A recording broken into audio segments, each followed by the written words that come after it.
The lights outside the venue were brighter than necessary. Not harsh, just intentional.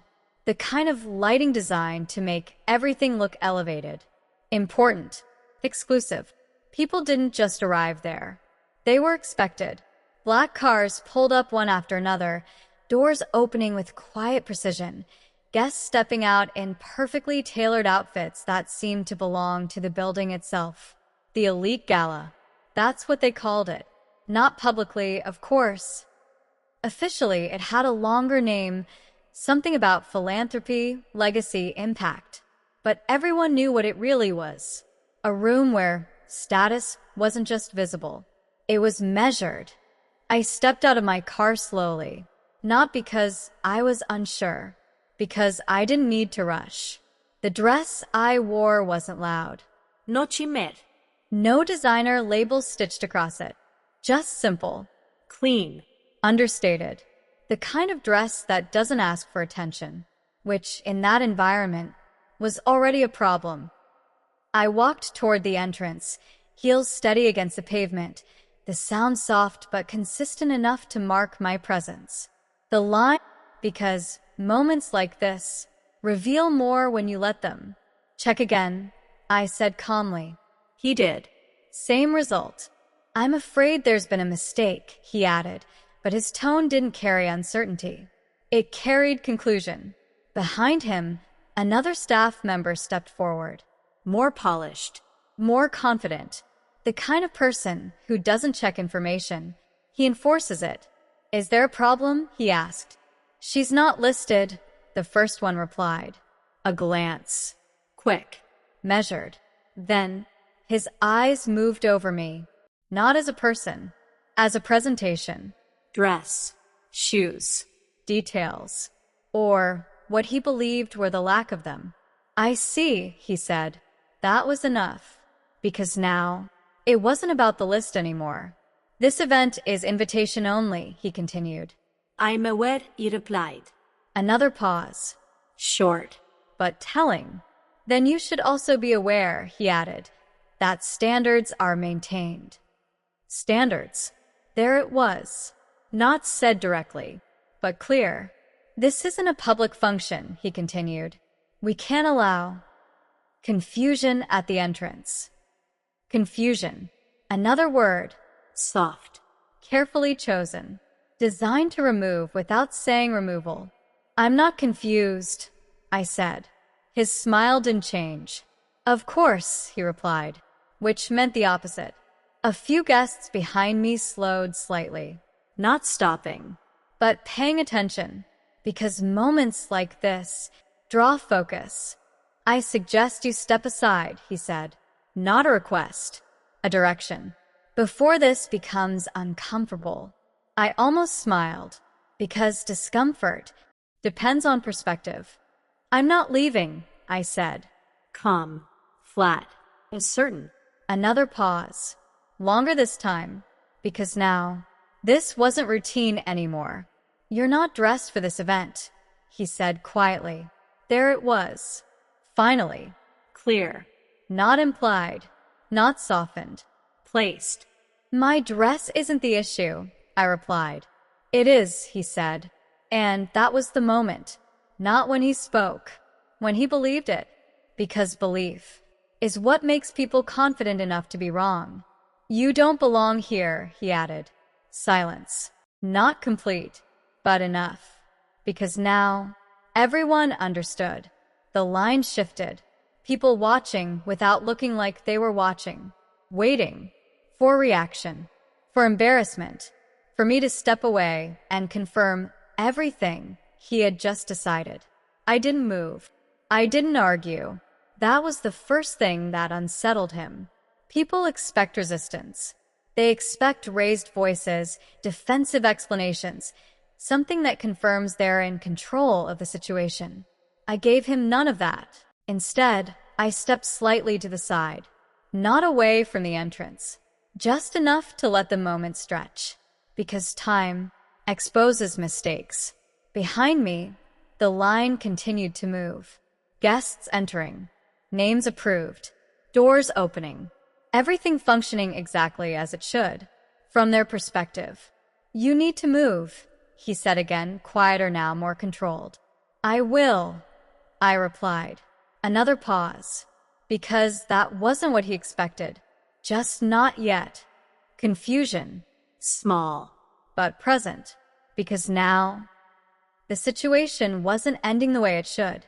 I reached into my purse. Not quickly, not dramatically, just deliberately. Pulled out my phone. The same kind of phone everyone in that line had. Nothing special. Nothing that suggested anything beyond the obvious. What are you doing? He asked. Confirming something, I said. I tapped once, then waited. Not long, just enough, because everything important had already been arranged. This was just timing. The doors behind him opened again, but this time, something was different. Not louder, not obvious, just heavier. The kind of shift that doesn't come from noise. It comes from presence. A woman stepped out, not part of the entrance staff, not security. Someone else. Someone who didn't check names. Someone who gave them. She walked directly toward us. No hesitación. No confusión. Is there an issue? She asked. The man straightened immediately. Different posture. Different tone. Just a guest without proper clearance, he replied. She didn't look at him. Not yet. Her eyes were on me. And then, everything changed. Why is she still outside? She asked. The question wasn't loud, but it wasn't meant to be. She's not on the list, he said. That was his mistake. Repeating it, believing it, because now it could be corrected. She is the list, the woman replied. Silence. Complete. Because now there was no misunderstanding. No interpretación. Just truth. His expression didn't shift immediately. That's how you know it's real. Because real realization takes a second. Sometimes two. Excuse me, he said. She's the guest of honor, she continued. Clear. Direct. Final. The air changed. Not gradually. Instantly.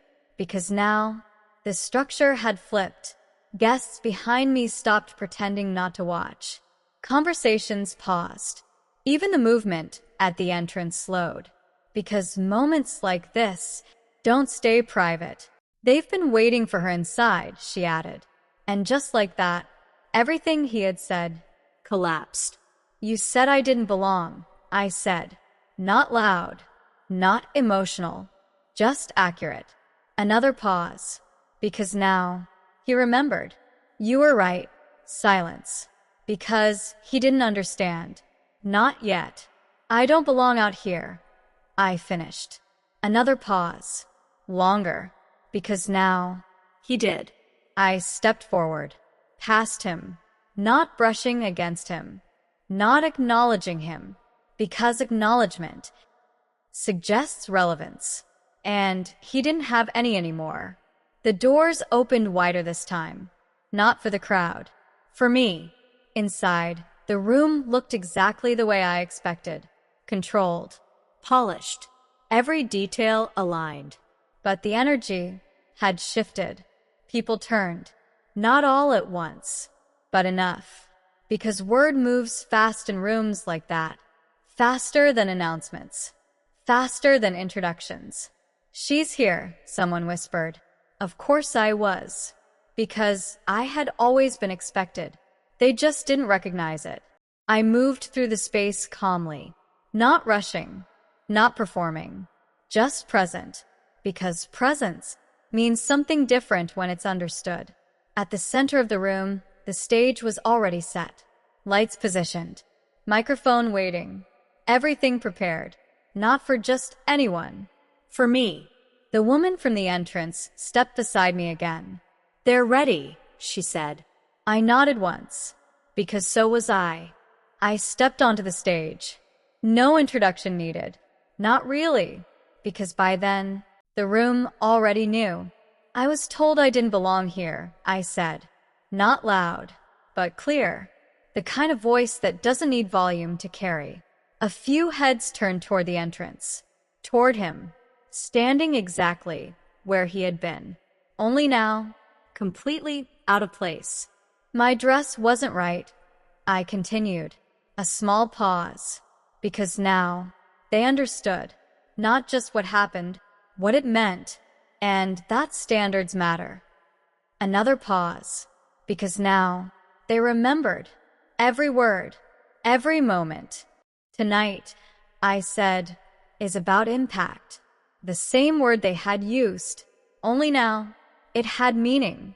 And sometimes I added, the people who create that impact. I let the sentence sit for a second, because timing still mattered. Don't look the way you expect. Silence. Not uncomfortable, just real, because now the image had changed. Not the room, not the event, the perception. I stepped back slightly, not for effect, because there was nothing left to say.